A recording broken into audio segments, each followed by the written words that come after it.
The Samsung TU8000 TV is a good value TV that offers a decent performance for the money, but can't shake some of the limitations of its more humble spec list. Brightness and color saturation take a knock compared with Samsung's pricier QLEDs, but its detailed picture, fantastic smile.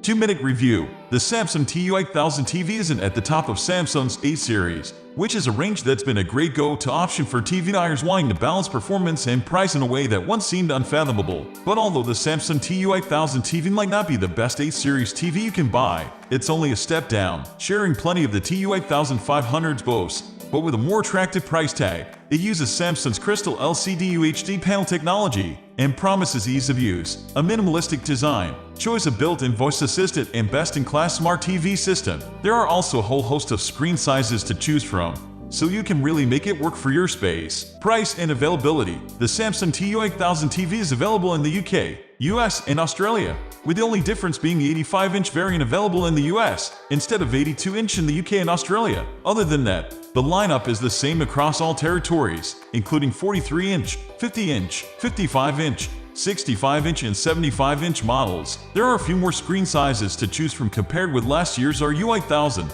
and while UK prices are generally the same, the US and Australia have seen some price cuts. For example, prices for the 55-inch tested in this review are the same as last year's RU8000 in the UK, but the same model in the US and Australia comes in $150 and $300 cheaper respectively. Design. At this price, it's probably unsurprising that the design of the Samsung TU8000 TV is made up primarily of black plastic across its back panel, bezels, and stand. It still manages to feel well built despite this, with some reassuring heft when getting it out of the box, and minimal bezels ensuring the set still looks stylish. Plastic and all. Why Samsung has decided to bestow wide feet on this model though, or any TV for that matter, is anyone's guess. A central stand, as is found on the TU8500 model above this, is so much easier to accommodate when it comes to placing larger TV onto furniture. As it is, the UF55 TU8000 will require a TV stand of at least 103 km. So do make sure your current setup can accommodate it first. Of course, you can choose to wall mount this TV instead,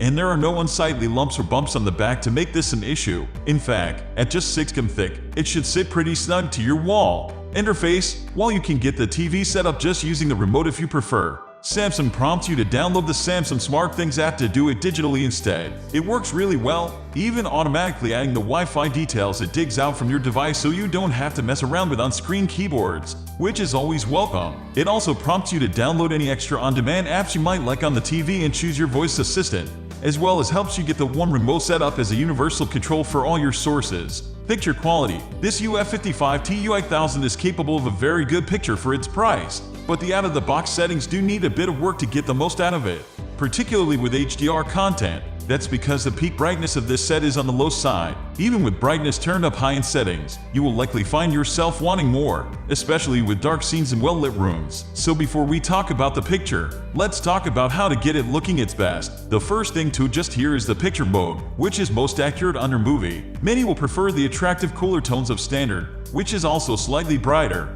But if you're looking for the most accurate picture and color palette, movie is the option to go for.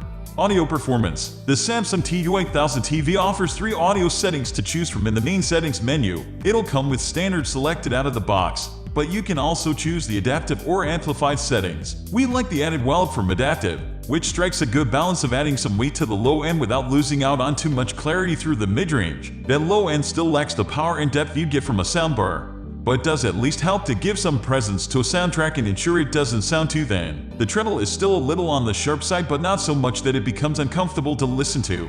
Overview. If you want to see the best of HDR, this isn't the TV for you. The low overall brightness and lack of wide color gamut on the TU8000, not to mention the fact that Samsung doesn't support Dolby Vision, does limit how well this TV can show off HDR content. Some settings tweaks can help make it that bit more impactful, but the true benefit of HDR won't shine through here. However, if you want a good value TV, then Samsung's 8 series is a great middle ground for those who want a solid TV without spending the money on the QLED range. That's what you get with the TU8000. While there are areas we'd like to see improvements in, there's no denying the value of a 55-inch TV at past $6,500 at $1,299.